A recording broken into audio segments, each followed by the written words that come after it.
Good afternoon, everyone. Happy Budget Day. It's a very special day every year. Today, to help commemorate the occasion, a very special day every year. And to help commemorate the occasion, we have two very special guests. I am very pleased to introduce to you Ambassador John Bass. He is, of course, the acting Deputy Secretary of State for Management and Resources, and our colleague Paloma Adams-Allen. She is the USAID Deputy Administrator for Management and Resources. Both will offer some opening remarks on the FY 2024 budget request for the Department of State and USAID, and then we'll take your questions, and then we'll proceed to our normal programming. So with that, Mr. Bass. Great. Thank you, Ned. Colleagues, good afternoon. Great to be with you. And before I start, I just want to take a minute to thank Ned for his remarkable service and leadership. It's not Ned Price Day, but maybe it should be. And I, every day. But I know I speak for all of our colleagues in wishing you all the best with your next adventure. And as Ned mentioned, I'm joined today by my friend and colleague Paloma Adams-Allen, Deputy USAID Administrator for Management and Resources. And we're here, of course, to present the highlights of the fiscal year 24 budget request for the department and for the U.S. Agency for International Development. The resources detailed in our combined fiscal year 2024 budget are essential to the Department of State and USAID's work to advance the Biden administration's vision of a free, open, secure, and prosperous world while delivering on issues that matter most to the lives and livelihoods of our fellow Americans. The President's FY24 budget requests $63.1 billion for state and USAID. This is a $4.9 billion increase, roughly 9% increase above what Congress enacted for comparable state and AID programs in fiscal year 23. And we deeply appreciate the support and partnership from Congress in resourcing this department and USAID to meet the moment that we face. The budget is an extension of principled, clear-eyed leadership by the United States in the face of a set of generational challenges that require sustained commitments to address. First, as you've heard so often from the Secretary, our approach towards the generational challenge posed by the PRC focuses on investing in our own domestic capabilities, aligning our efforts with those of allies and partners, and competing with the PRC where interests and values differ. Our competition with the PRC is unusually broad and complex, which requires a different approach than traditional budgeting. And to meet this challenge, therefore, this budget requests mandatory spending on top of the traditional discretionary resources within the budget. As part of an interagency mandatory proposal, the state AID budget request includes, in mandatory spending, $2 billion to strengthen Indo-Pacific economies and supporting our partners in pushing back against predatory and opportunistic competition by China. $2 billion to support high-quality, strategic, hard infrastructure projects globally. $2 billion for a new revolving fund at the Development Finance Corporation to boost equity investments, and $7.1 billion over 20 years to support the renewal of the Compacts of Free Association. We believe that discretionary resources alone cannot meet the needs posed by this generational challenge. And we believe it is imperative to have mandatory, reliable funding to prevail in this competition with China. Second priority is to ensure that we continue to carry forward our pivotal work as part of the broader administration efforts to ensure that Russia's aggression in Ukraine remains a strategic failure, while supporting the Ukrainian government and the people of Ukraine. The FY24 budget will advance that commitment while promoting oversight and accountability to ensure taxpayer resources are appropriately spent and accounted for. Third, we are mobilizing and enhancing resources to address shared global challenges, including economic challenges, energy challenges, food security, health security, the climate crisis, and other challenges that defy national borders, such as irregular migration. And we will continue to work together to shore up fellow democracies and build resilience against authoritarians' efforts to undermine democratic states and democratic norms. Fourth, the budget will continue our work to ensure U.S. interests and values are protected in the digital and emerging technology sector, including through the CHIPS International Technology Security and Innovation Fund, for which we are grateful to Congress for providing us with $500 million over 5 years to empower the department to work with our partners and allies in securing and expanding our crucial semiconductor supply chains and promoting the adoption of trustworthy telecom architecture and technologies. Fifth, we will continue the Secretary's ambitious agenda to modernize American diplomacy and our diplomatic operations globally to ensure we're equipped to address the challenges and seize the opportunities presented to us in the coming years. In addition to these 5 major priorities, I just want to take a minute to highlight several other critical investments that the budget proposes. To support all that we are doing globally, our request includes over 500 new staff positions for the State Department. And these will focus primarily on expanding our footprint in the Indo-Pacific region, increasing professional development and training options to ensure our personnel are best prepared to meet some of these complex challenges, and bolstering our consular staff to meet unprecedented demand for passports, visas, and other services.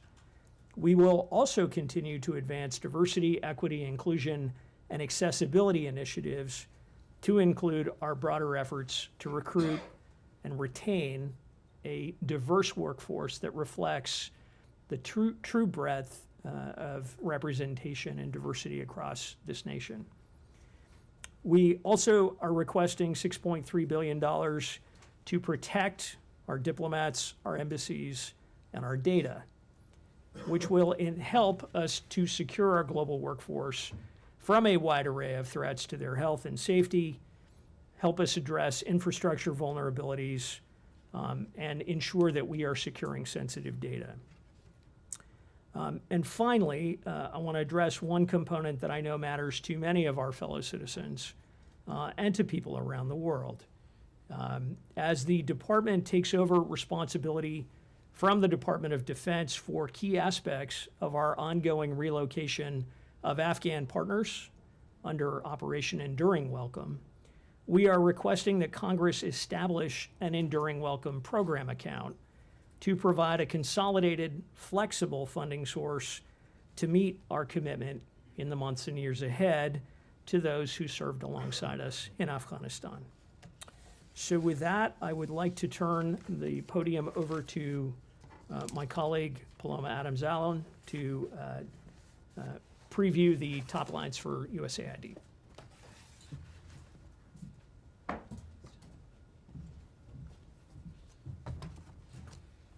Thank you, John. Thank you, Ned. Good afternoon, everyone. The President's FY24 budget request reflects the decisive juncture at which the United States finds itself. with an opportunity to lead the world in extending the reach of human dignity to all. The requested funds will allow the United States to continue to support our country partners on the front lines of multiple overlapping crises, including responding to climate change and food insecurity. The FY24 budget request for USAID is $32 billion in fully and partially managed accounts, an increase of $3 billion or 10% above the FY23 adjusted enacted levels. It includes vital assistance to support American foreign policy priorities, including additional resources to assist the people of Ukraine and all of those impacted by Putin's brutal invasion, and confronting the rise of autocracy and anti-democratic threats posed by the Russian Federation and the People's Republic of China. There is significant funding to help our partners and allies bolster democracy, fight corruption, strengthen global health security, and combat infectious diseases, and much more. So I'll highlight some of them now. As the United States government's lead on humanitarian assistance, USAID responds to more than 75 crises in 65 countries on an annual basis, including currently in Ukraine and the recent earthquake in Turkey and Syria. This year's budget requests $10.5 billion in humanitarian assistance, $6.5 billion of which will be administered by USAID. To assist Ukraine and manage the aftershocks of Putin's invasion, the request includes $469 million to bolster the economy and ensure the continuity of government services, strengthen their energy infrastructure and cybersecurity, and ultimately promote the resilience of the Ukrainian people. It also includes $1.11 billion for Feed the Future programs to address the global food security crisis resulting from Putin's unprovoked war and the ongoing impacts of climate change. We know we can't tackle the world's challenges alone. To lower the barriers for the private sector to partner with us, and particularly to scale our efforts to expand economic opportunity for all, the budget requests $60 million for USAID's Enterprises for Development Growth and Empowerment Fund, or EDGE Fund.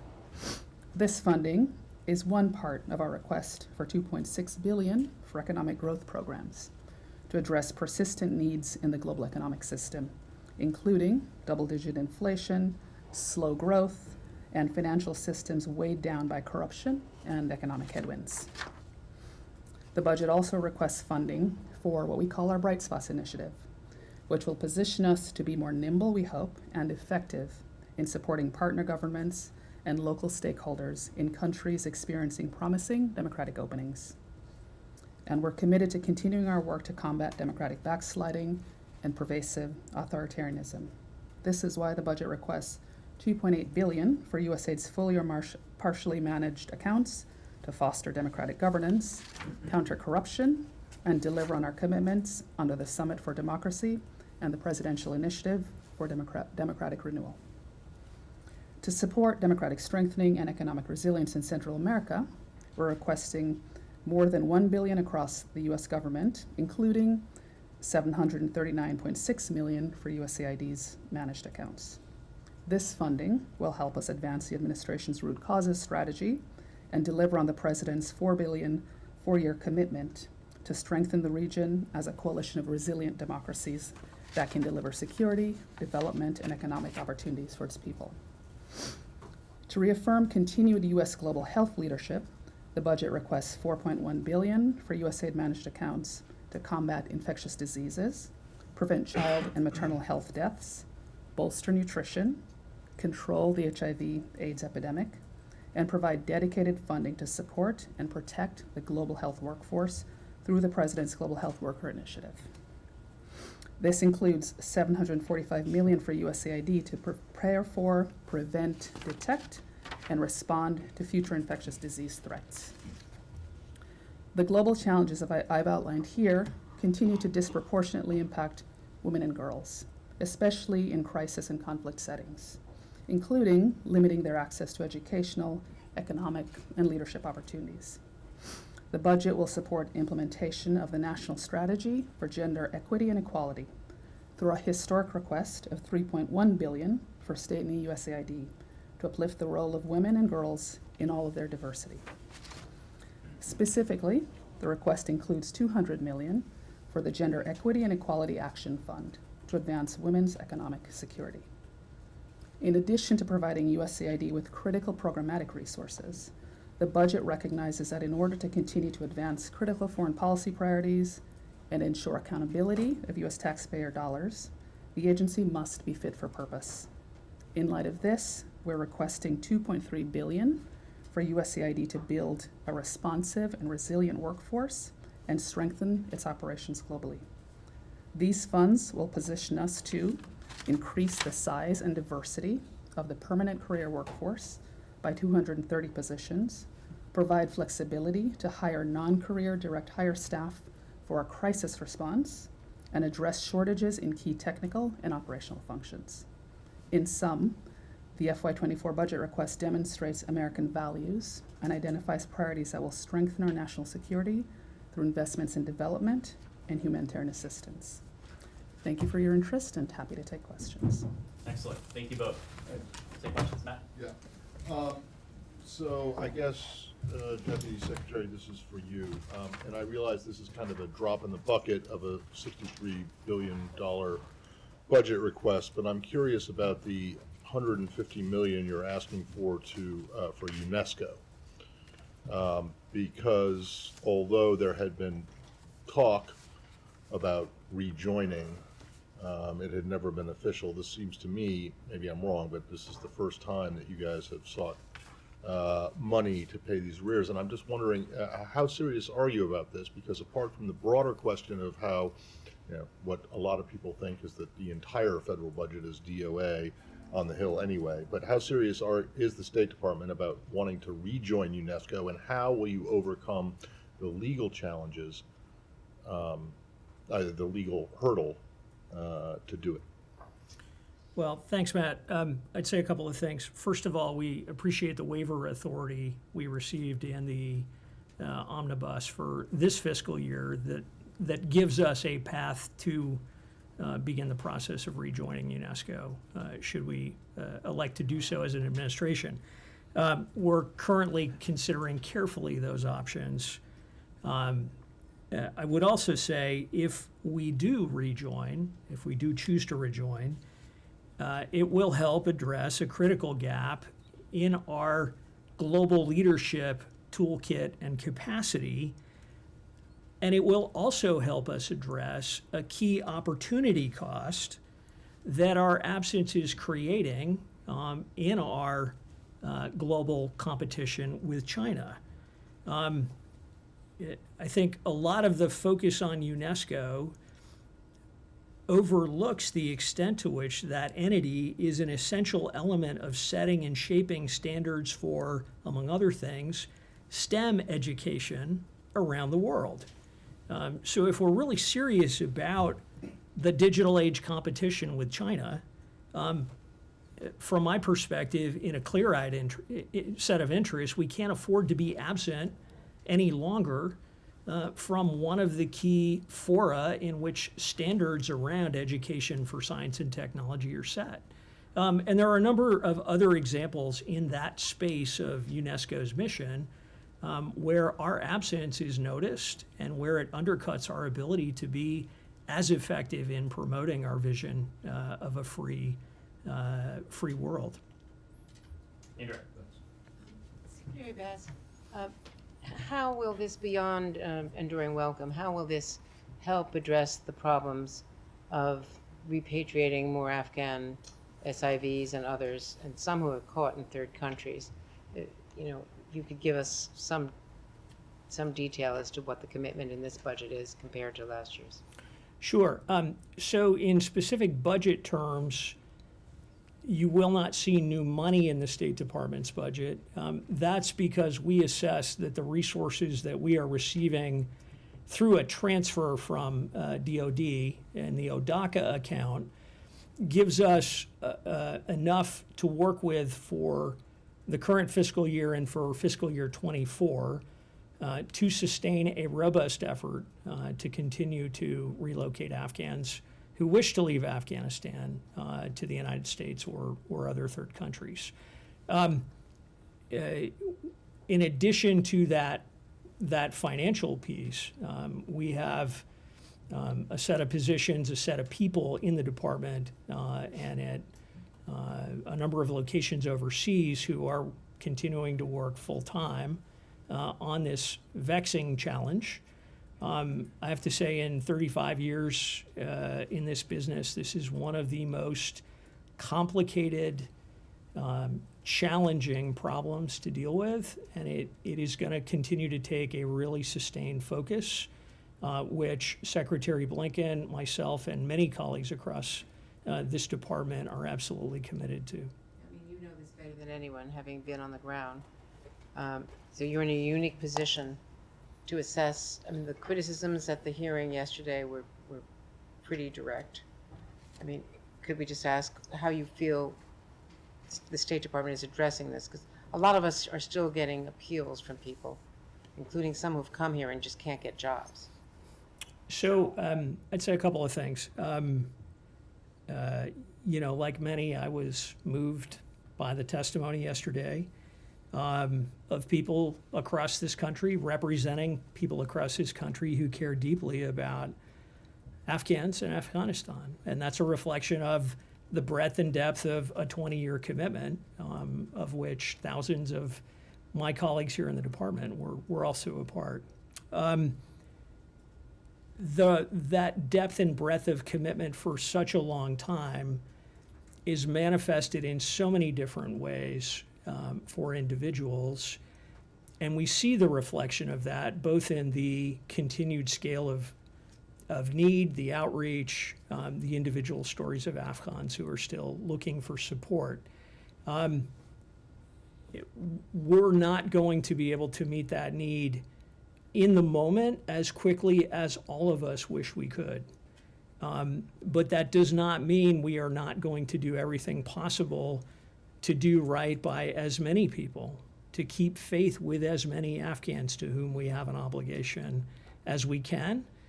And it's why we are continuing to build out that capacity and ensure that we have sustainable capacity in the department to keep at this for as long as it takes. Thanks for doing this, Ambassador. I have a quick question on the funding related to competition with China. And this proposal includes $2 billion to support high-quality strategic hard infrastructure projects globally, and that's part of the portion of the budget where it speaks about outcompeting China. But obviously, when you look at what China has done with its Belt and Road Initiative over the last year, reports are that it invested more than $19 billion in direct investments in countries for the Belt and Road Initiative. More than 19 billion and 2 billion are just numbers that are completely at odds with one another. So how do you outcompete China, particularly in this space of infrastructure investment, when the US government just isn't putting it down the funds that appear to be competitive? Thank you. I think it's important to differentiate between quantity and quality. We are not looking to match China dollar for dollar, in part because any number of Chinese investments, or quote unquote investments, don't make a lot of commercial sense. And so if we're trying to do this in a thoughtful way that reflects economic norms and good business practice, we need to be supporting a proper evaluation of some of this on the merits. By the same token, what we are finding as we are looking to support infrastructure development in many different countries and markets and sectors is that in an enormous number of places, partners, whether they're governments, whether they're companies, prefer to work with the United States or with our Western allies and friends. And often they are willing to do so on the face of it at a disadvantage in terms of what might be on offer from the PRC.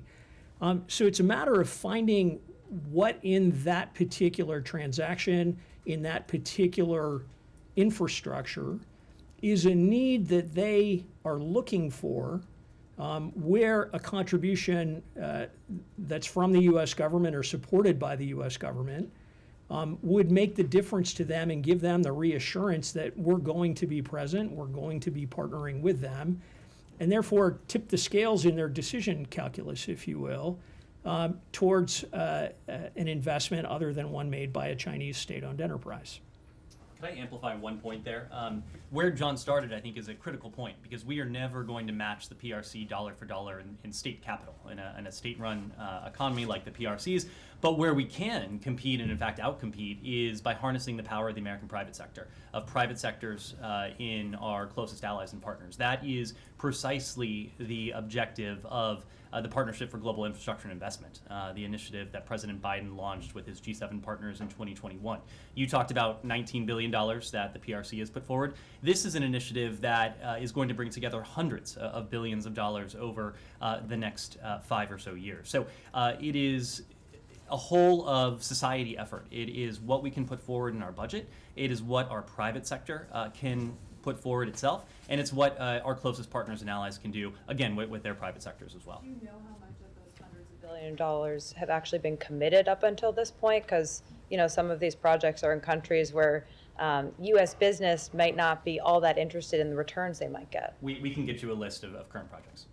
Yeah, Simon? Yeah, I wanted to drill down on some of the funding that is mentioned for, it's also related to China, but for Indo-Pacific partnerships and alliances. I think it's 2.3 billion for this towards the Indo-Pacific strategy, and mentions especially the Pacific Islands. How much of that 2.3 billion is for Pacific Islands, and I wonder if you could say how much of that is new. I guess in relation to the summit that happened last year, there was some new funding pledge, but it's unclear exactly how much of that is sort of additional to previous funding that was there, and how much specifically for the Pacific Islands. Let us get back to you in terms of differentiating between commitments last year and this particular funding. I can't recall precisely how much of that was future projections last year. But what I would say is we are envisioning this as a flexible instrument that allows us to, again, mobilize partnerships with individual allies and with constellations of countries in the region, and those partners who also have enduring interests and support for the Indo-Pacific, to maximize our ability to support those nations and work on common problems, whether that's climate change adaptation, whether that's energy security going forward, things like that. Alex? Thanks so much. I thank you both for coming down here. I was wondering how much of your programs that are designed to help for Ukraine's reconstruction and other impacted countries have a room for potentially relying on seized Russian money, and if there's any back channel work going on in terms of how much to focus on and also how to allocate that funding. So the resources we've described today, in general terms, are coming from the U.S. budget. So anything that might involve Russian assets would be an entirely separate conversation, and I would defer to some of my colleagues who are much more conversant with those issues at this time. Excellent. We'll take one more question. Go ahead. Ms. Allen, you talked about 10.5 billion for humanitarian assistance, and you mentioned also responses to more than 75 crises in 65 countries on annual basis, including the recent earthquakes impacted Syria and Turkey. Is there anything for Turkey and Syria earthquake impacted areas in the current budget, proposed budget for the next fiscal year, or not? So the budget was put together prior to the earthquake. So we're responding to the current situation using our existing resources, including resources in FY23. We do have always built in contingency funding for unplanned crises, and so that is built into our FY24 ask, and so if that's needed, we would deploy those as needed. The DNI is set to declassify from 18 agencies, including state, information that indicts the Wuhan Institute of Virology, but not other information which might indict other institutions, including U.S. institutions. I asked last month about USAID's PREDICT program funding bioweapons agents discovery research through EcoHealth Alliance. You funded such bioweapon agents discovery research done by Ralph Barrick at the University of North Carolina and the Wuhan Institute of Virology. Meanwhile, USAID has not released unclassified information as FOIA'd by US Right to Know, the transparency group, from 2020, going on 3 years, causing the group to start litigation against USAID. Question, why does USAID fund bioweapons agents discovery research? In particular, why has USAID funded bioweapons agents discovery research performed in collaboration with China, which may have caused the pandemic? Want to take that one? Sure. Thank you both very much, Deputy Secretary, Deputy Minister. Thank you very much for your time.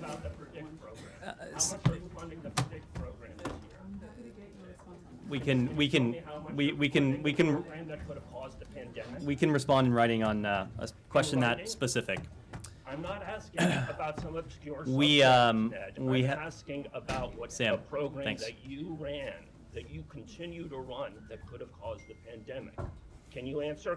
She's walking Sam, out of the room. what we fund around the world is biosafety programs. We are working around the world with partners to prevent the sort of thing that we have suffered over the course of the past 2 years. Now, there is an effort underway, as we've talked about, to determine the origins of COVID-19. That is an effort that lives with the intelligence community. You heard from our intelligence community leaders yesterday the current state of those assessments. We're going to let them speak to the assessments. The short answer is we don't know the origins of COVID-19. There are two primary theories. Our intelligence community continues to look into that. But our priority around the world when it comes to our funding, and including when it comes to the program you're referencing, is biosafety, Sam. Sam, we need. Sam, I ask that you be respectful to your colleagues. Last month, why have you refused to disclose information to U.S. Right to Know? They FOIA'd documents relevant to this issue in 2020, going on 3 years. They're in litigation, and you want to hide this fact. You and the rest of the U.S. government wants to pin this solely on the Wuhan Institute of Virology. Sam, I would ask that you be respectful of your colleagues. I'm being very respectful. You're I'm being not, in respectful fact. of all of the people and all of the suffering from the pandemic. Will you release the information? Sam, Why are you as fund a program that could have caused the pandemic? Sam, as I told you last time, you're welcome to send these types of detailed questions in writing, Last month, and I haven't received anything. and we will get back to you. Get back to me. After the Senate passes a resolution saying we're going to put out all the information on the Wuhan Institute of Virology and none of the other information. Sam, We need delay. We need to delay. Meanwhile, you're endangering the world with these programs. Let me start with one thing at the top, and then we'll, Sam, because you're engaging in conspiracy theories, and these That's the exact same rhetoric that we got 3 years ago. Oh, it couldn't come out of a lab. It's a conspiracy. Bunk. Okay, Sam, Bunk. Release the documents. I think Why aren't you I releasing think the your colleagues documents here. yet? I think your colleagues here want to hear about and ask about matters that are not conspiratorial, that are This is in absurd. fact. It's absurd after all we've been through, and after all of the government's denies and delays about COVID origins, that you're Sam, saying that it's a conspiracy theory when all I asked last month, why aren't you releasing the documents, and you're not releasing the documents. And meanwhile, the We DNI, will take, as with I said with before, we will state- take a look at the specific question you asked, and we'll get back to you. I don't want to waste any more of your colleagues' time. Waste. I have one thing at the top, and then we'll turn to your questions. First, today marks 16 years since Robert Bob Levinson's abduction from Kish Island, Iran. The past 16 years have caused unspeakable grief for Bob's family, and Iranian authorities have yet to account for Bob's fate. We once again call on them to do so. Bob Levinson's legacy endures through the Levinson Act, which bolsters our ability to bring home hostages and wrongfully detain U.S. nationals held overseas. In July of last year, President Biden signed a new executive order that builds on the Levinson Act and reinforces the tools available to deter and disrupt hostage-taking and wrongful detentions. Iran continues to wrongfully detain citizens of other countries for use as political leverage. This practice is outrageous, and it must end. We remain committed to securing the release of Murad Tabaz, Ahmad Shargi, and Siamak Namazi from their wrongful detention in Iran. We are working tirelessly to bring them home. It is time for all three to return to their loved ones who have suffered for far too long. With that, Matt, would you like to kick us off? Sure. I was going to ask about the PREDICT program, but I think we've exhausted that topic, or at least as much as you're going to. You're probably right. As much as you're gonna ask. I actually only have one question, and I know that you're not going to be able to answer it, so I ask it with hesitation, but I still do, and it has to do with the Israeli finance minister and whether or not the administration has any issue with him visiting the United States. Not specifically not asking you about a visa issue that you can't discuss for legal reasons, but I'm asking you about whether the administration has any thoughts about whether he should or shouldn't come. Well, you're right. We can't discuss the specifics of individuals' visa, anyone's eligibility, ineligibility, or visa status. What I can say, however, is that we've been clear about the remarks we heard from the minister a couple weeks ago now. We have since heard very clear responses from senior Israeli officials, from Prime Minister Netanyahu, from President Herzog, from others across the Israeli government. We very much appreciate those denunciations. We have noted, too, that the minister has attempted to walk back his comments. Our position remains. This is a time for de-escalation, not for rhetoric that serves only to escalate tensions. But I'm not aware that the minister has announced any particular travel plans. We wouldn't comment on any hypothetical travel. Well, no, but I'm not. That's not what I just. Do you have a position on whether he should or shouldn't? Not whether he's allowed to necessarily. But no. And Matt, individuals are free to make their own travel plans. We have a role in that. I can't speak to that role when it comes to the specifics. Yeah, Leon. Can I follow up on that? Stay on this. Go ahead. Leon, are you Yeah. at the same time? Okay. Yeah. I just wanted to follow up on this because the minister himself, issued a statement saying that, he did not realize that his call for wiping out could be given as a direct order to pilots to go ahead and bomb. That is not an apology. Is that considered an apology in your judgment? I'm not going to characterize what the minister has since said. I did characterize our reaction to what he said initially, and you know where we stand on that. We now know where senior officials across the Israeli government stand on that, because we've heard them distance themselves, condemn, denounce these remarks. The minister has since made remarks. I can't speak to his intent, but our position is clear. Now is not the time for escalatory rhetoric. Now is not the time for any comments that can only serve to exacerbate tensions. I promise to be brief. Now, your French counterpart today, Anne-Claire Legendre, called on the Israeli government to provide protection to Palestinian civilians. Would that be something that, as the governing authority, the occupying authority, would that something that the United States would consider also calling on Israel to protect the Palestinian civilians under its authority? Our overriding objective, Saeed, is to see to it that Israelis and Palestinians alike live with equal levels of stability, of security, of prosperity. That has been at the crux of our policy, of our approach. So this is very much what we seek to effect. And lastly, the Knesset today, the Israeli Parliament, Foreign Relations Committee and Security Committee approved this morning in a parliamentary reading a bill that cancels the 2005 disengagement in the north of the West Bank and allows Israelis to enter the area. Again, the bill violates the Israeli government's commitment to the Bush administration and so on. Do you have any comment on that? We remain deeply concerned, as I said before, by the sharp escalation of tensions we've seen over the course of many months now. Our call to refrain from any unilateral steps remains, and those steps certainly could include any decision to create a new settlement, to legalize outposts, or to allow building of any kind deep in the West Bank adjacent to Palestinian communities or on private Palestinian land. Again, what we want to see is de-escalation.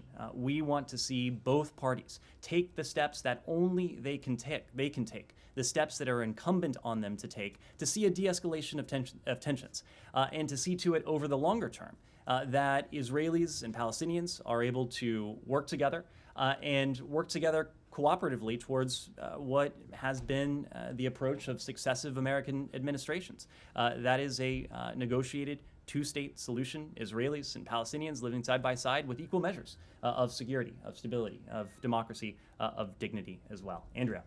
Following up on that, does that admonition extend to daytime raids, such as the raids that have taken place? And more broadly speaking,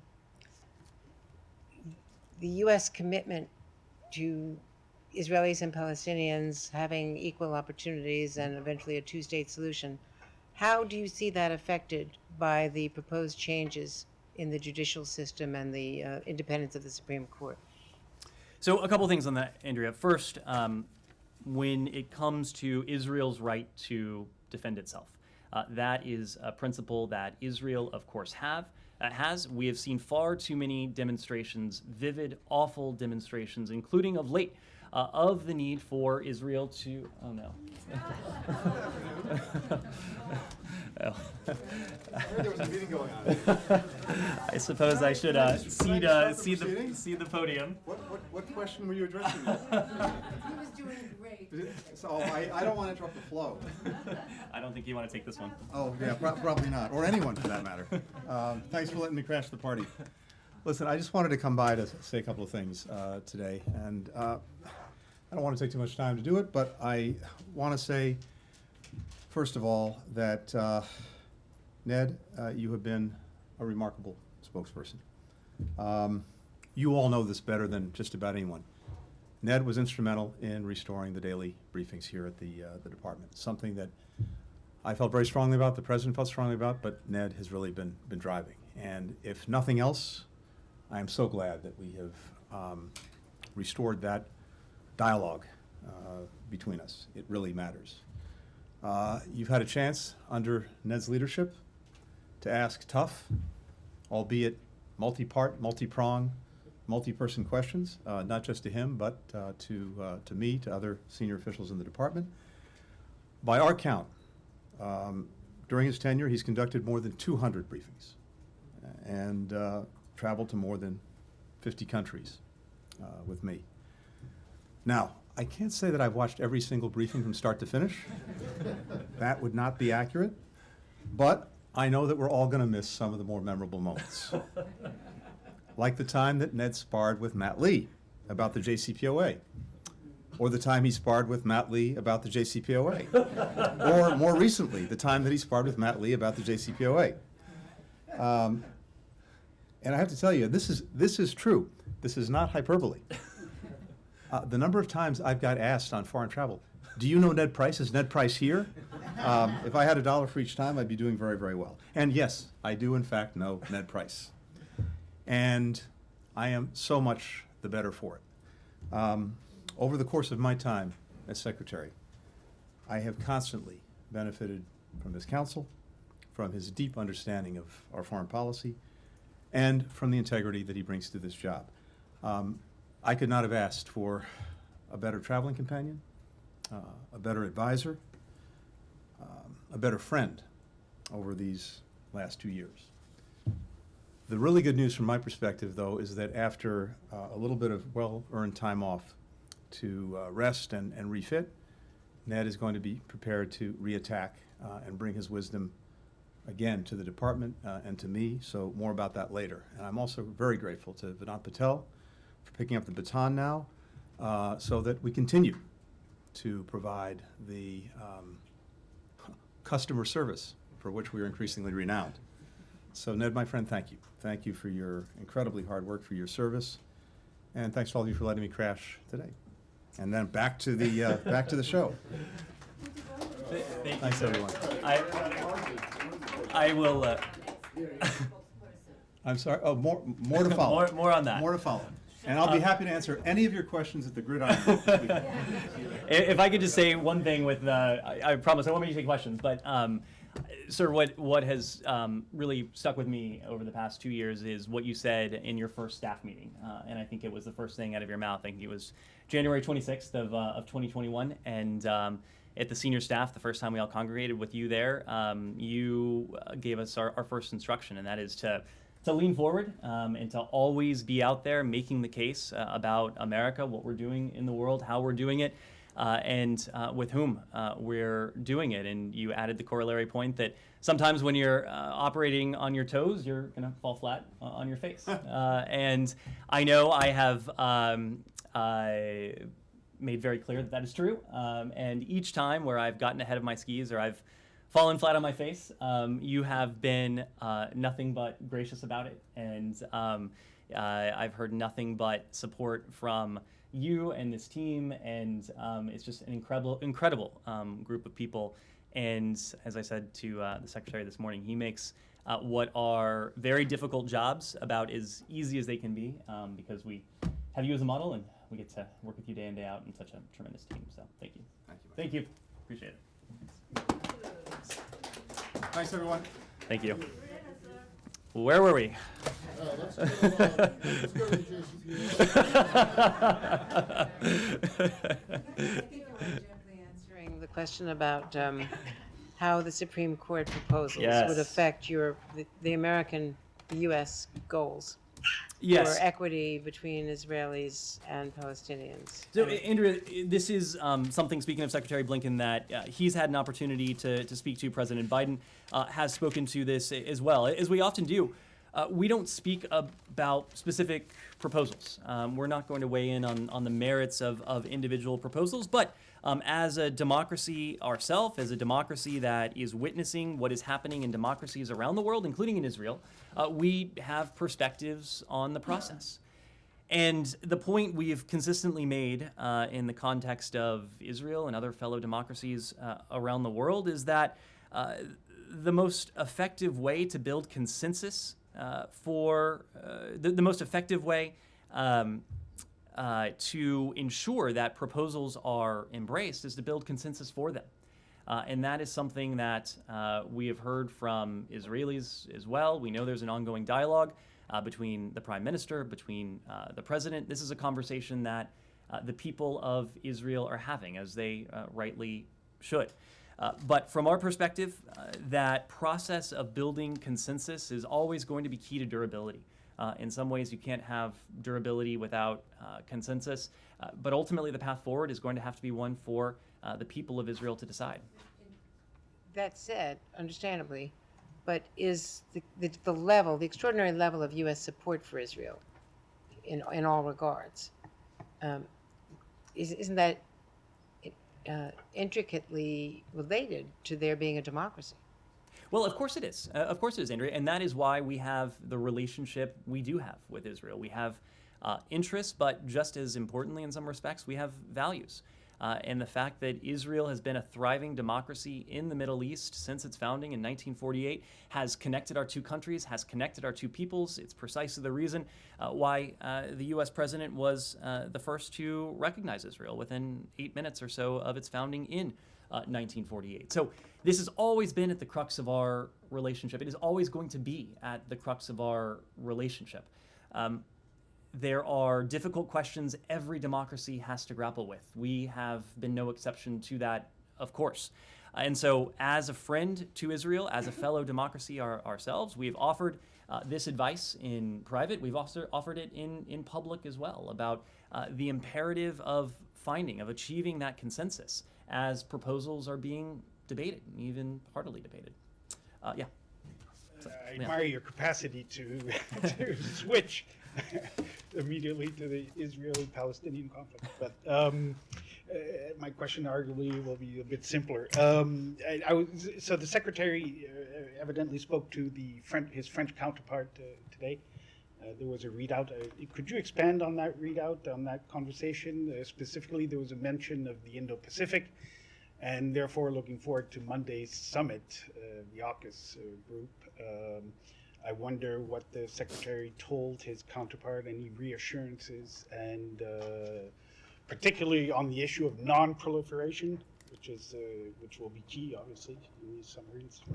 So, Leon, on this question, let me say that we did issue a readout. I'm not in a position to go beyond that readout, but as they often do, the Secretary and the Foreign Minister had an opportunity to discuss some of the issues that we care about deeply, some of the issues on which we're engaged. The situation in Ukraine, of course, always features in those discussions, or has of late, I should say. And this goes back to what I was saying to Andrea in a very different context. France is our oldest ally, and at the heart of that relationship is shared values. And what we enjoy with France is a global partnership, a global alliance. It is a partnership that allows us to work together in Europe, in Africa, other parts of the world, and yes, in the Indo-Pacific. And we're able to do that because we share the same values and we share the same vision.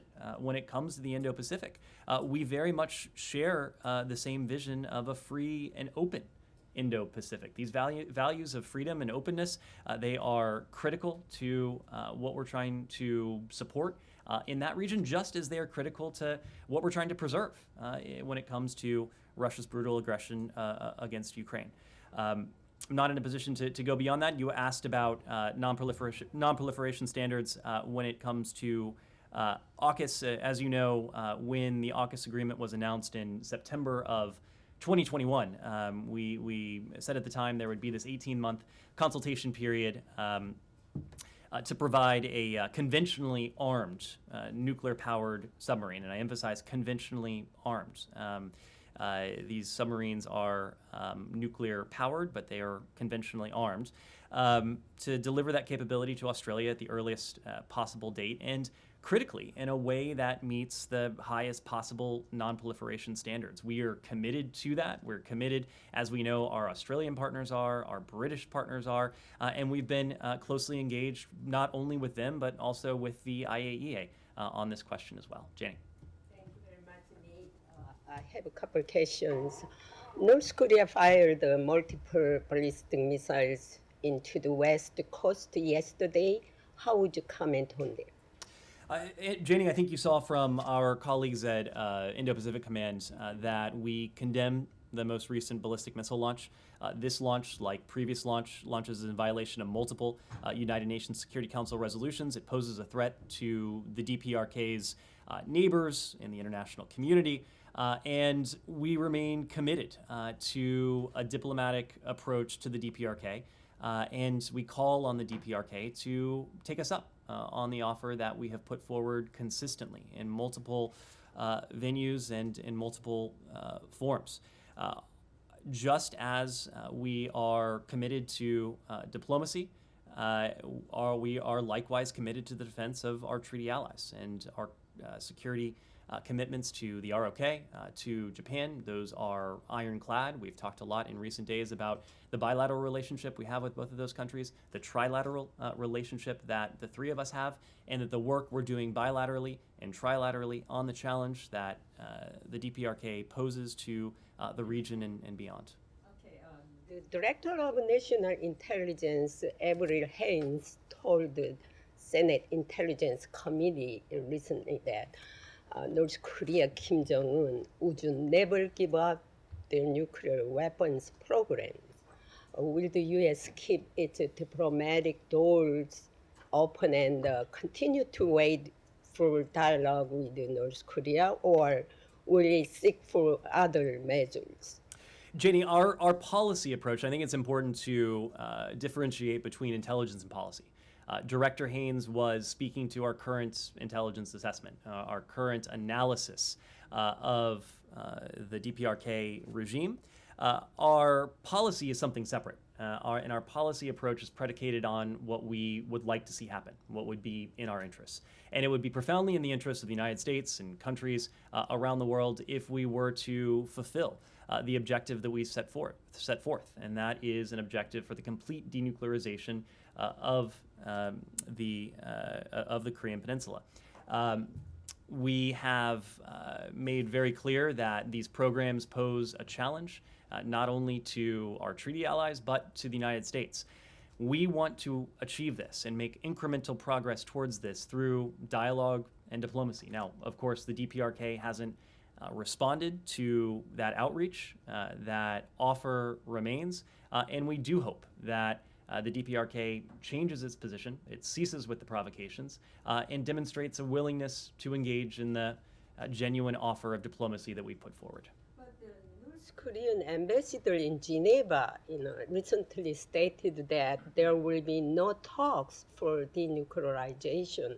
How are you waiting for the dialogue? Because Janie, we've seen periods of provocation from the DPRK, and we've seen periods of engagement with the DPRK. I think it's very fair to say that we are in the depths of a period of provocation at the moment. We've seen a record number of launches, of tests, of other forms of provocative behavior.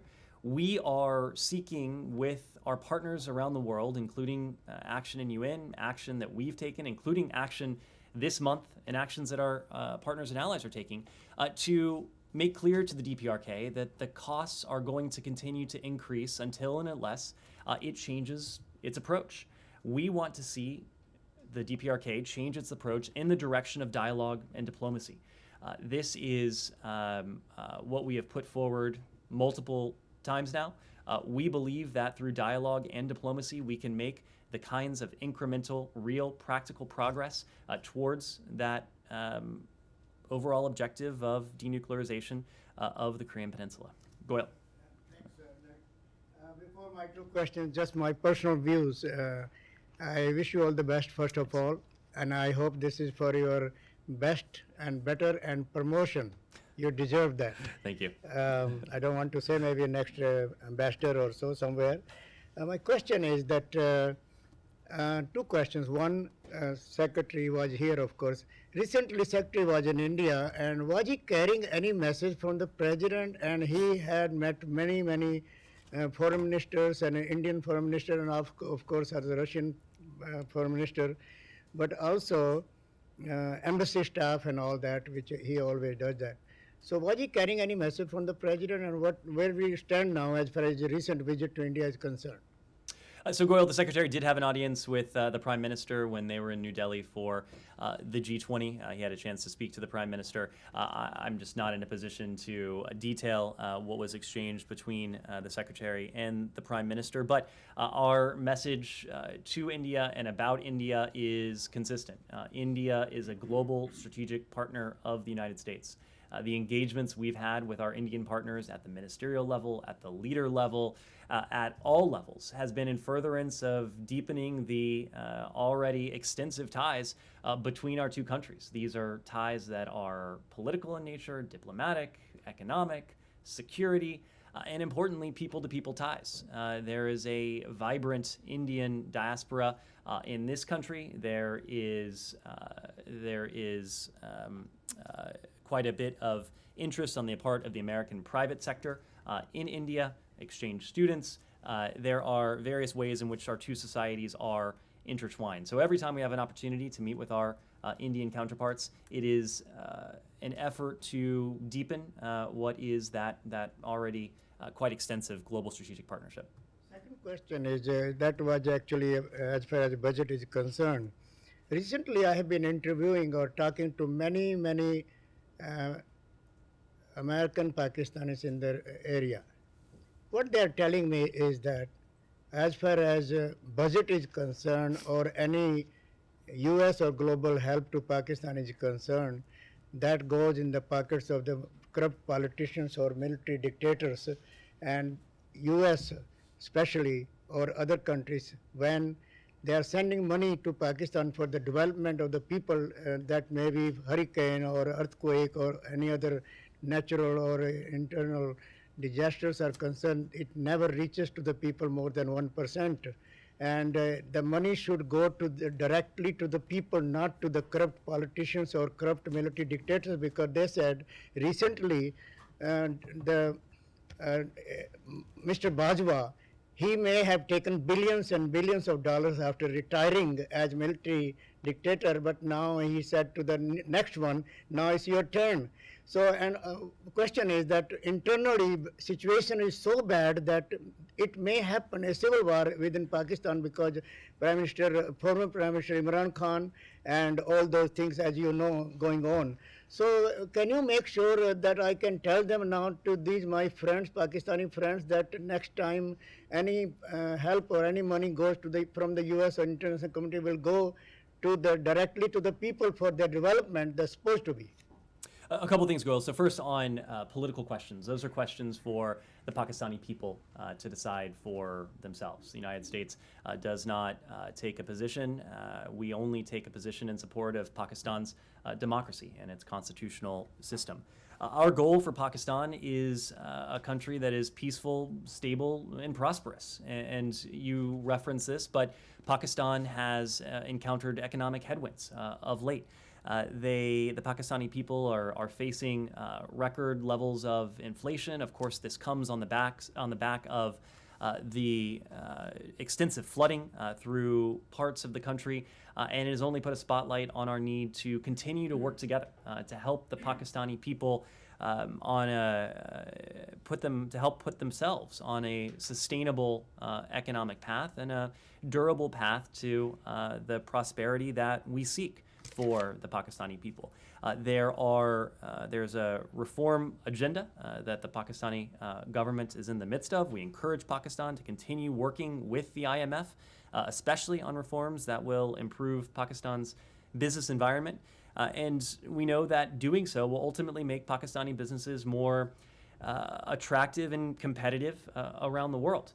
This is a country with tremendous potential, and we have partnered with Pakistan. We want to make sure that the resources that Pakistan has itself, the resources that the United States is contributing, that other countries are contributing, and the resources that have and will continue to come from international financial institutions, they're managed responsibly as part of responsible and responsive governance. Let me move on just to go ahead, Kylie. Question on Siamak Namazi, who's been wrongfully detained in Iran since 2015. He gave an interview today to Christiane Amanpour from Evin Prison, and he said a lot, but a few of the things he said is that he's deeply worried that the White House doesn't understand how dire his situation is. Obviously, he's been left behind multiple times when other prisoner swaps have happened. He called it deeply upsetting that Biden hasn't met with his family. I know there's not much you can say about White House meetings for families of Americans wrongfully detained, but what is your response to the fact that he took this risk and went on CNN, gave this interview to make this plea so publicly from Evin Prison? Kylie, I think our response is less about the brave decision from Mr. Namazi and more about the cruel practice that we have seen from the Iranian regime to arrest, detain, and to hold wrongfully for, in many cases, years on end, as is the case with Siamak Namazi, for political leverage. This is a cruel practice. It is a practice that uses human beings, as political pawns. It is a practice that Iran has engaged in over the long term.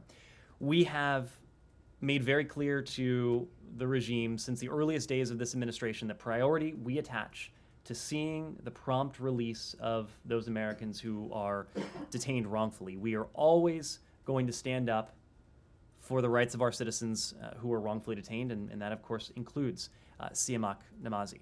Senior officials from this building, as well as from the White House, meet and consult regularly with the Namazi family, and will continue to do so until this wrongful and unacceptable detention comes to an end. We are committed not only to this case, but to continuing to work to free all of those Americans around the world who are wrongfully detained. In some cases, the world has seen the fruits of those efforts, and Americans have come home from Afghanistan, Burma, Haiti, Russia, Venezuela, West Africa, and other locations where they've been held. Our fervent hope is that Siamak and the other 2 Americans who are wrongfully detained in Iran will soon be among that list. And do you believe that Siamak and those other 2 Americans are any closer to being released today than they were, when the Biden administration came in more than 2 years ago now? I don't think it's helpful for us to characterize the status of our efforts to see these Americans freed. Nor am I in a position to characterize what the last administration may or may not have done. But what I can tell you is that we made very clear in an unambiguous way to the Iranian regime within days of this administration the priority we attach to seeing the release of these 3 individuals. It is a wrongful practice. It is a practice that should be ended everywhere and anywhere. And the Iranians know that we are going to do everything we possibly can to bring back these Americans who they have kept from their loved ones for far too long. Gita. Thanks. In your topic, you talked about this. From your tone, I got the sense that you sounded a little more optimistic than previous times. I know you're not going to answer directly to this, but what can you say? There's really not much I can say. Our overriding objective is to bring these Americans home, to bring home every American who's wrongfully detained anywhere around the world. If we start to suggest where we are in negotiations or where we aren't for that matter, it certainly doesn't help our efforts to fulfill that overriding objective. We are working on it. We are working on it relentlessly, but that's as far as we can say. Could the Iranian New Year be a target date? I'm sorry? Could the Iranian New Year, 10, 12 days away, be a target date? The target date we have is today. It is tomorrow. That has been the case for the entirety of this administration. We want to see this practice of wrongful detention put to an end as soon as we can. Okay. How do you view the Iranian authorities allowing Siamak Namazi showing up on CNN from the prison? Look, I'm not going to weigh in on their thinking. I think we all may have theories about why they did this. The fact is that they're holding Siamak and Murad Tabaz and Emad Shargi for political leverage. They may think that they can exact additional leverage from these types of practices. Our message to them is that we want to see these Americans returned home. And this is a practice that, with partners around the world, we are working to eradicate around the world and to hold accountable those regimes who engage in it. There should not be this practice of holding human beings as political pawns in the 21st century. Alex. Thank you. A couple of questions. Let me start with Georgia. So I wonder if you have anything to add to the U.S. Embassy's statement on the latest developments, and what's your level of optimism? I think I should say cautious optimism. After all these developments, can the Georgian Dream government be trusted? And also, how much of these latest developments damage your relationship with Georgia? So Alex, and I think you saw a statement that came from our embassy in Tbilisi as well, but it's very clear that the Georgian people have once again spoken clearly that the only choice for Georgia is a secure and prosperous European future. While we welcome the decision to withdraw the draft law on quote-unquote foreign influence, we urge the ruling party to officially retract this bill and not to further this type of legislation, precisely because it's incompatible with Georgian and Euro-Atlantic values and the protection of fundamental freedoms. We encourage Georgia's political leaders to work together in earnest on the reforms urgently needed to obtain the EU candidate status that Georgia's citizens overwhelmingly desire. But the point of all this, Alex, is that over the course not only of the past couple of weeks, but over several decades now, the Georgian people have made very clear with their voices, with their expression, that they seek a Georgia that is democratic, that is prosperous, and that is integrated into the Euro-Atlantic region. They did that again, and the United States will continue to be a partner to those aspirations. With Ukraine, do you have anything on the latest wave of Russian missile strikes? Is it your impression that Russians have become emboldened even more than last week? previous weeks. Alex, it's difficult to speak to just how emboldened the Russians are when you have a starting point of this brutal aggression that is now we're now well into the second year that sought to topple the government, subjugate the Ukrainian people, and erase Ukraine from the map. That was a bold ambition to start with. It is also the fact that these types of strikes, Russia has tried to make them the new normal. It has only been a few weeks since we've seen strikes across the country on this scale. The fact that this has become, because of President Putin's actions and decisions, what they would like us to view as the new normal, speaks to that level of brazenness and the level of brutality that they are willing to perpetrate against the Ukrainian people. So our charge is to work with the allies and partners around the world to make clear that this can't be normal.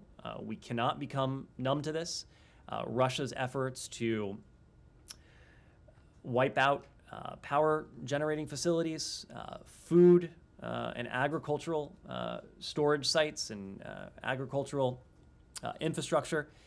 It is part and parcel of an effort to hold the people of Ukraine hostage to President Putin's objectives and to his will. The people of Ukraine, on the other hand, have demonstrated very clearly that they won't be subdued, they won't be held hostage, and they're going to continue to defend themselves with the support of the United States and our partners and allies around the world. Thanks so much. And my final question on different region, Armenia, Azerbaijan. The U.S. intelligence yesterday announced that it predicts tension in their relationship in the absence of a peace treaty. I'm just wondering, moving forward, how much urgency does it add up in terms of the, your efforts to bring about a peace to the region? There's always been urgency with this, Alex, and there's been urgency because this is a delicate situation. It's a situation that is far too prone to violence, as we've seen in recent days in the Nagorno-Karabakh region.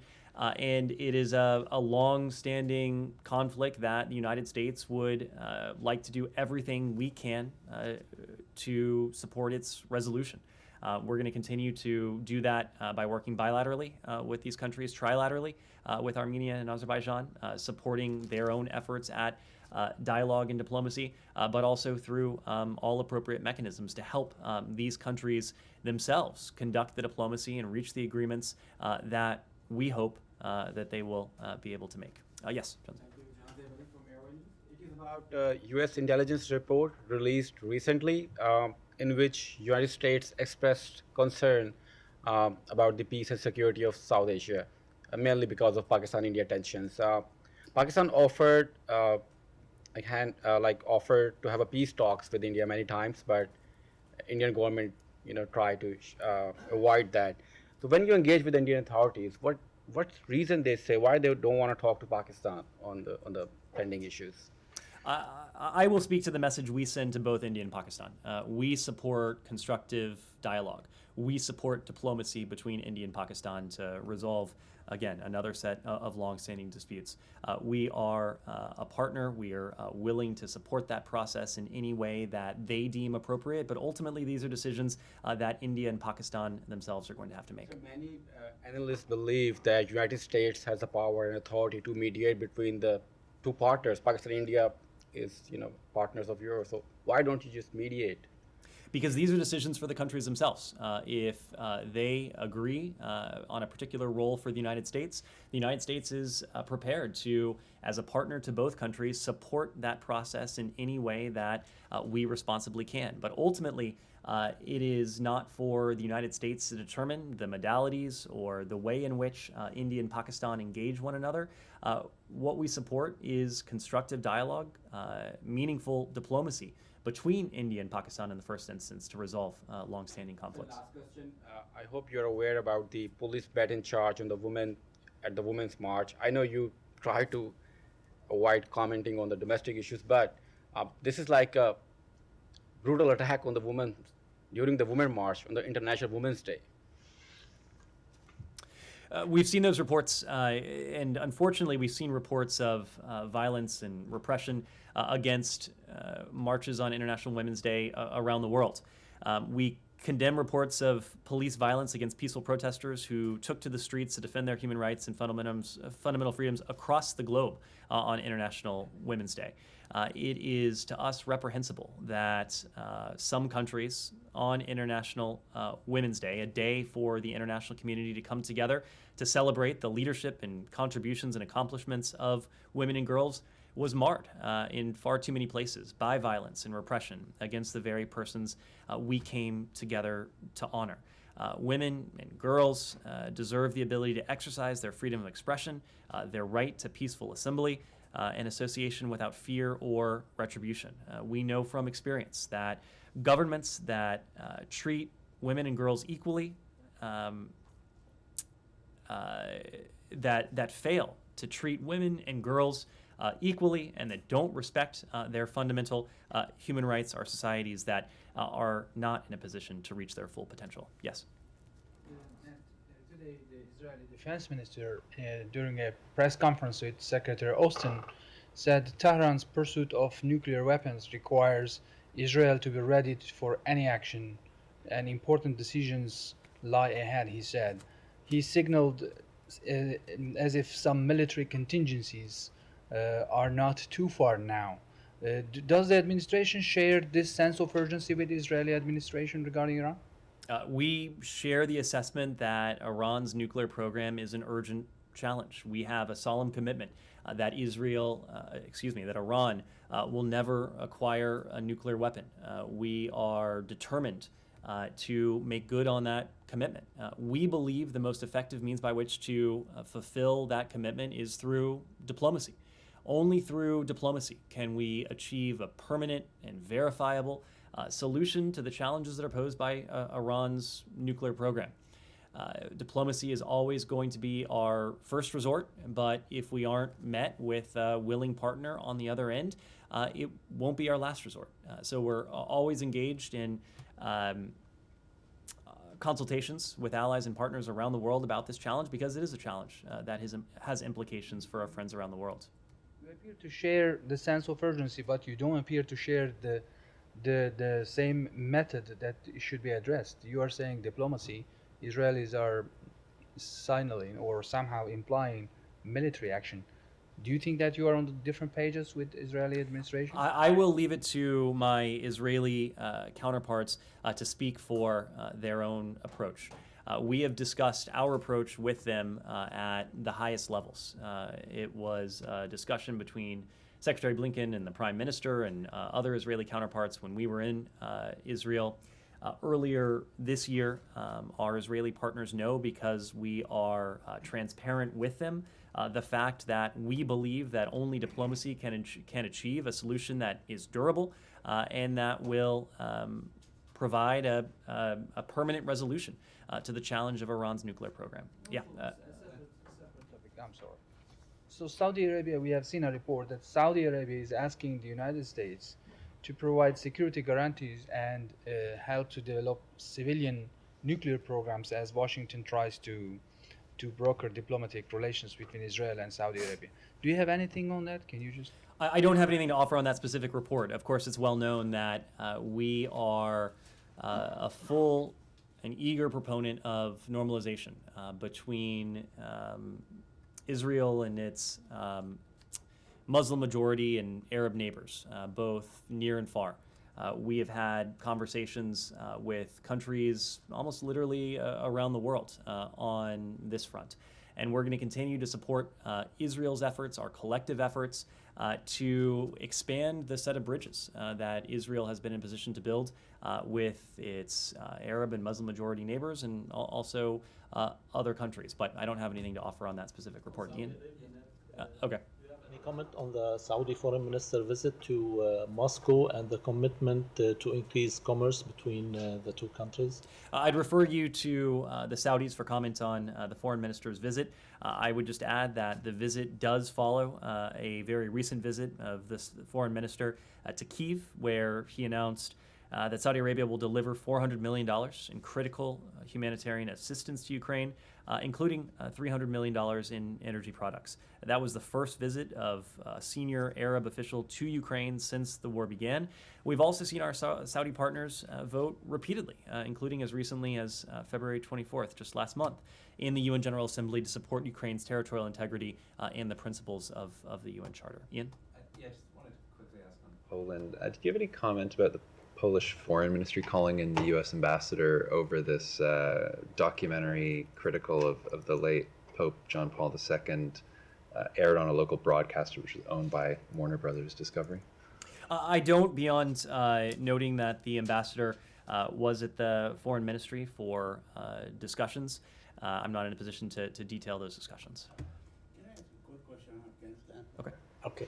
The Washington Free Beacon claimed that the Taliban are in possession of $7.2 billion worth of American arms that were left behind, including airplanes, ground-to-air missiles, and so on, that pose a threat to a U.S. interest. Do you have any comment on that? I'm not familiar with that report, and that's an issue that our colleagues at the Department of Defense would be in a better position to respond to. What I can say is that since August of last year, we have found that previous estimates, and I can't speak to this one because I'm not familiar with it, of material that may be in the Taliban's possession that was left behind after the evacuation. Those estimates were inflated by a large degree, but I can't speak to this. Yes? Hi, thanks. Josh Keating, Grid. I was wondering, can you clarify at all the U.S. position on whether crimes committed by the Russian military in Ukraine fall under the jurisdiction of the International Criminal Court, given that Russia is not a state party to the court? And do you anticipate that the U.S. would provide evidence or any other assistance to the court in investigating such crimes, given that the U.S. is also not a member of the court? So first, a couple things. Over the past 2 years, the United States has worked hard to improve and to, in fact, reset our relationship with the International Criminal Court through, in the first instance, the lifting of sanctions that we think should never have been imposed in the first place, a return to engagement with the court and the Assembly of States Parties, and identifying specific areas where we can support ICC investigations and prosecutions, including steps to support the court's work in Darfur and assistance in locating and apprehending fugitives from international justice, including the LRA leader, Joseph Kony.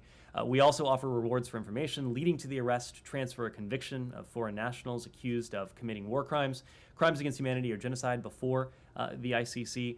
But what we don't discuss is the specific forms of support that we may or may not be providing to the ICC. We don't want to do anything that could jeopardize the sanctity of an investigation that could set back the pursuit of justice. Yeah. Jurisdiction question over whether the court would have jurisdiction over Russian crimes in Ukraine? We support the investigation that the prosecutor has announced. Ukraine is a state party of the ICC. Yes. Since March 13, U.S.-South Korea military exercise will start. Do you think yesterday's missile launch is something related with that? I'm sorry, could you repeat that? Since March 13, U.S. and South Korea military exercise will start. Do you think yesterday's missile launch is something related with those things? I couldn't say the motivation behind the DPRK's launch. If they are under the mistaken impression that the defensive exercises that we're conducting with our partners, the ROK and Japan, are intended to pose a threat to the DPRK, they're mistaken. We are exercising only because the DPRK has engaged in provocations and has put us in a position to ensure that we're capable of making good on the ironclad defensive security commitments that we have to our treaty allies, the ROK and Japan. We've stressed time and again that we harbor no hostile intent towards the DPRK. We're ready and able to engage in dialogue and diplomacy to bring about what is our overarching policy goal, but the DPRK has met those offers with only additional provocations. Yeah, Shannon? reporting is that those 2 dead American citizens who were kidnapped in Mexico are still in the morgue in Mexico. I was wondering if you could tell me if that's the case, and if so, why it's taking so long to get them repatriated. So our consular staff in Mexico are assisting in line with the wishes that the families have put forward with making arrangements to transport the deceased and their personal effects back to the United States. I think it's fair to say that we are in the final stages of doing just that. We'll continue to work around the clock until their remains are repatriated back to the United States. Of course, all throughout this, we have offered our most sincere condolences to the families, the loved ones of the victims, as we keep in mind the Americans who were released from captivity. We are working on this as diligently as we can. What I can say as a general matter that there are oftentimes processes that need to be completed. Some countries require, for example, that an autopsy be conducted before the remains are repatriated. But as we do in all cases, in all similar cases, we are working around the clock to effect that repatriation. And just to follow up, if I can, a Mexican cartel appears to have taken credit or blame, however you want to put it, for these kidnappings and the murders. Can you say that will the administration rethink its position on designating a cartel or more cartels as foreign terrorist organizations? So as for the claim, I've seen that claim.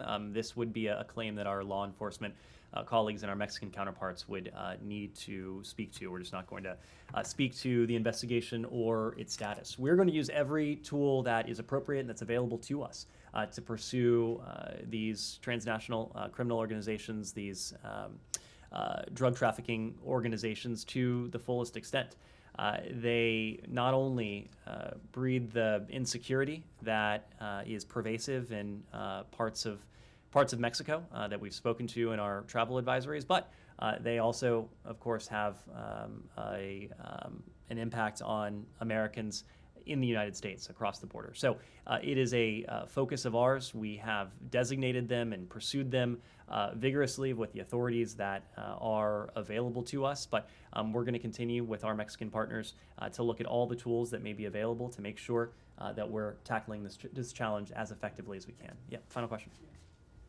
About Syria, an estimated 8.8 million individuals have been affected by the earthquake, as you know that, and more than 10,000 buildings have been partially destroyed.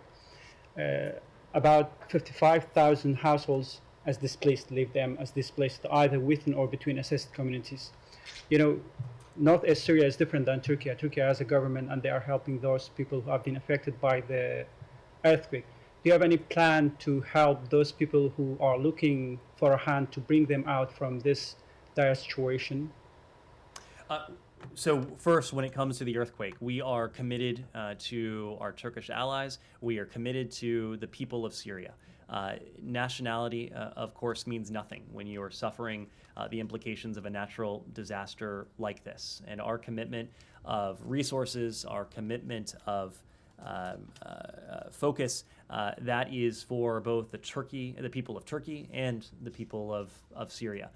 In these early weeks, we have put, when it comes to Syria, an emphasis on seeing to it that humanitarian aid is flowing from Turkey into Syria, so that when it comes to our contribution of $185 million, we can ensure or do everything we can to facilitate the passage and transfer of that assistance across the border into Syria. The rest of the world is stepping up as well, and we want to see the border crossings that have now been opened continue to operate, to have trucks and convoys continue to be able to transit from Turkey into Syria, so that people across Syria can receive this much needed assistance. Of course, our commitment to the people of Syria is longstanding. Over the course of the past 12 years, over the course of the Syrian civil war, we've contributed some $15 billion to the humanitarian response that's been necessitated by what the Syrian regime, unfortunately, has perpetrated on the people of Syria. Far too many Syrians have been forced to flee from their homes and from their home country. Many of them have found and started new lives in Europe. Many of them have come to the United States, and we are prepared as a country that has always not only welcomed but benefited from the integration of refugees into the fabric of American society, to continue to welcome those from around the world, including from Syria, who go through the appropriate procedures and arrive in the United States as refugees. Thank you.